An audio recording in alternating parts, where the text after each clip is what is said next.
喺嚟緊嘅2026年啊，大家如果中意玩港車北上，又中意玩航拍機嘅朋友咧，真係要注意啦，因為喺2026年，黑飛正式成為咗危害公共安全嘅問題啦，已經正式入法啦。我係阿 Sam 鐘，係你哋嘅4級葡萄酒品酒師歡迎大家去訂閱點讚同埋關注我嘅頻道啦，甚至乎咧，我亦都希望大家能夠分享我頻道咧，俾你哋嘅朋友去收睇嘅。咁喺2026年咧，國家真真正正要做嘢啦。咁喺管理黑飛個情況方面咧，因為咧大家清楚啦，將來會真係有一個叫低空經濟嘅發展嘅，所以咧國家一定要管理黑飛。究竟點樣去管理呢？嗱，首先一定係會出一啲嘅法則或者一啲規則，跟住就連埋呢啲規則，亦都會有啲嘅懲罰。當你違規嘅時間，我亦都喺早前咧發布過咧係2套影片，係關於一啲嘅黑飛嘅情況嘅。如果大家真係好想了解真真正正嘅UOM 或者黑飛嘅管理咧，大家可以上一個平台，嗰個平台咧係國家無人駕駛航空器一體化綜合管理服務平台，或者大家亦都可以叫做民用無人駕駛航空器綜合管理平台。嗱，其實簡稱嗰樣嘢咧就係 UOM。因為咧，我一路咧都會港車北上，或者甚至乎咧喺黃埔啦，喺廣州嘅黃埔嗰度去居住嘅，所以咧我又中意玩無人機，所以我一定要係去了解呢一樣嘢嘅。我今日就希望同大家去分享翻你部機究竟係咩機啦，咁你要點樣控制你部機？同埋或者你係去了解翻究竟你點樣放飛先係合法？如果唔係咧，其實管理黑飛個情況咧就係一個嘅治安管理處罰法嚟嘅，而嗰邊嘅處罰法咧就最主要針對咧係危害公共安全嘅問題。如果一啲人咧係不負責任咁無任為放飛咧，同埋咧危害到同時間危害到公共安全嘅話咧，就一定要負上法律嘅責任。嗱，基本上罰則咧係由幾百蚊去到100萬嘅，同埋甚至乎最高咧隨時咧係吊銷你牌照同埋沒收你嘅無人機。嗱，咁但係有冇話行政拘留你咧？嗱，要視乎每一個地方嘅管治嗰個方法啦。你真係好小心，有好多網上邊喺小紅書上邊講呢樣嘢嘅朋友咧，就話基本上咧最嚴重可能隨時都有15日嘅行政拘留。大家咧其實有冇留意過啦？你自己部無人機究竟係微型無人機定係輕型無人機小型中型大型但係如果譬如對我哋大家，如果淨係話愛嚟做娛樂去玩拍下航拍嘅朋友咧，其實好多人都係買緊250克以下嘅無人機。如果大家係買250克以下嘅無人機，究竟你呢部無人機係屬於微型嘅無人機定係屬於輕型嘅無人機咧？嗱，以我為例啦，我好老實，我為咗咧方便我周圍去玩同埋方便咧我一攞出嚟我就可以拍啦，同埋可以自拍啦，我就根本上我唔需要考慮嘅。呢條仔就係我所選嘅無人機其中一樣咯。我先好簡短咁同大家分享翻咧，其實大家應該不論你用任何嘅無人機，都一定要做註冊同登記嘅，一定要上去 UOM 嗰度做咗你嘅個人資料嘅註冊，之後咧攞到註冊成功啦，先至可以將你部無人機咧真真正正做一個實名登記。而做完一個實名登記，又一定要將佢俾你嘅巴曲一個二維碼貼上去你部無人機上邊，你先至可以喺國內去放飛嘅。究竟你點樣先知道你部無人機究竟係微型嘅無人機定係輕型嘅無人機或者中小型咁如果中小型嗰啲我唔講啦，其實中小型嗰啲咧其實就用嚟做商業上嘅無人機去做一啲表演去做一啲活動嘅。我最主要講翻咧係微型同埋輕型嘅無人機。當你咧用咗UOM 啦去註冊啦去登記啦，同埋攞到巴曲之後咧，你可以喺嗰個 UOM 嗰個平台上面咧睇到你部無人機咧究竟係輕型定微型啦。咁如果我以我而家為例我係呢條仔啦，呢條嘅第一代啦，咁佢一定係輕型，就唔係微型。雖然佢係好輕，得135克，但係咧佢係屬於輕型嘅無人機，所以咧我哋係要以輕型嘅無人機嗰個情況去考慮你放飛，即係你喺國內點樣放飛個真實情況而去考慮嘅。究竟點樣去登記或者實名登記啦咁大家睇翻我之前嗰2套影片就一定知道㗎啦。咁我首先咧就要同大家講翻一樣嘢先，就係一個嘅管制嘅空域同埋一個識飛嘅空域，即係適合放飛而冇人理你嘅空域。咁我哋基本上咧，如果用輕型嘅無人機咧，只可以喺呢個叫識飛嘅空域上邊去放飛嘅啫。咁大家亦都可以去揾翻 UOM 入邊邊度標示咗識飛嘅空域先至可以喺嗰度放飛嘅。如果大家去咗一個叫管制空域咧，大家就真係小心啲啦，因為你已經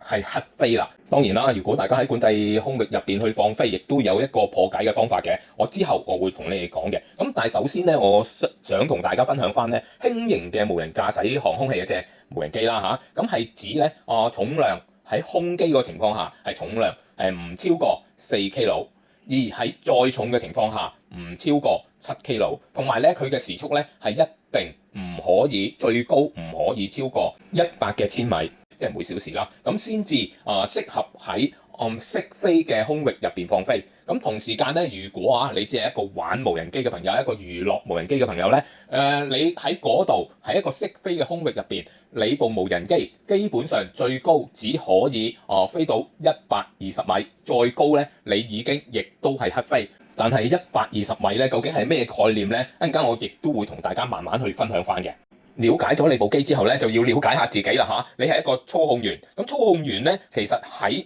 微型或者輕型嘅無人機嘅操控員上邊咧，係唔需要，我講多次係唔需要攞到一個叫執照嘅，或者一個操控員執照嘅。只要咧去純熟玩熟你部機嘅操作方法，同埋了解你喺一個識飛嘅空域入邊嘅風險同埋警示一啲嘅信息，同埋一啲嘅管理嘅措施或者一啲制度，你就可以喺識飛嘅空域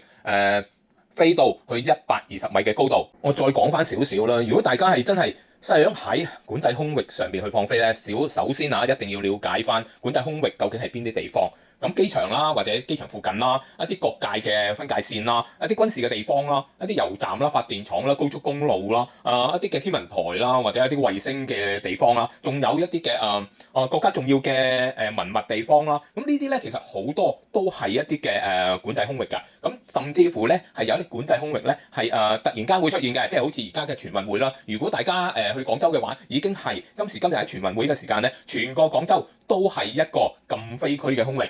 呢啲咧，除咗國家嘅法規之外咧，仲有一個地區性嘅法規嘅。咁譬如好似而家嘅北京啦，同埋天津啦，佢啱啱喺呢幾個月入邊咧，就發布咗佢哋最新無人機管理嘅一啲嘅規則。大家一定如果喺某一啲地方去放無人機嘅話，真係要小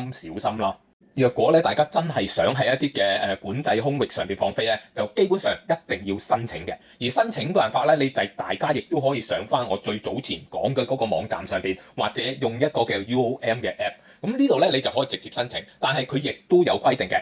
佢會限時俾你去申請，佢亦都會準時批唔批俾你。同時間咧，佢亦都會話俾你聽，你係咪批准嘅。當然，大家最好咧就上 UOM 嗰度咧去考翻個叫 UOM 培訓合格證。呢一個咧，我可以話俾你聽，唔係一個駕照嚟嘅，唔係話俾你聽你考咗呢一個證咧，你就可以喺出邊咧接嗰啲單去做幫人放飛啊。如果真正係駕駛無人機嗰個牌照咧，係一定咧係要上完堂，俾成差唔多1萬蚊，跟住先至去考試，考埋你嗰個操控，先至可以攞到一個真正嘅駕駛無人機執照嘅。而呢一個咧培訓合格證咧，只係幫助大家可以喺一啲嘅禁飛區因為有咗呢個證，你就可能好方便咁攞到一啲嘅報備批准你放無人機。再講多次呢個只係 for 個人娛樂，並唔係一個商業飛行嘅證件嚟㗎嚇。同埋咧，一定要喺120米以下嘅空域，你先可以真正咁放無人機嘅。最後咧，我想同大家講翻咧，120米呢個高度嗰個概念係啲咩嘢咧？有好多喺小紅書上邊嘅人講咧，120米就由地面去到你架無人機嘅高度啦，或者係由一個大廈嘅頂去到高度120米，你都可以嘅。但係大家咧先要睇下呢一幅圖先。呢一幅圖咧係代表咗你架無人機先經過一個大廈，再去到一個地面上邊，再去到一個山嘅。佢經過大廈嗰陣時咧，佢高度咧真飛咧係120米，但係佢經過個大廈之後咧係變成180米。呢樣嘢咧就已經係違規啦。最後尾佢如果飛到上個山係60米嘅話咧，喺嗰一節係唔違規嘅。但係如果你係喺由地面計上去變成咗180米咧，你就應該係違規㗎啦。嚟緊呢個係我個人意見啦。如果大家係喺一座大廈嘅頂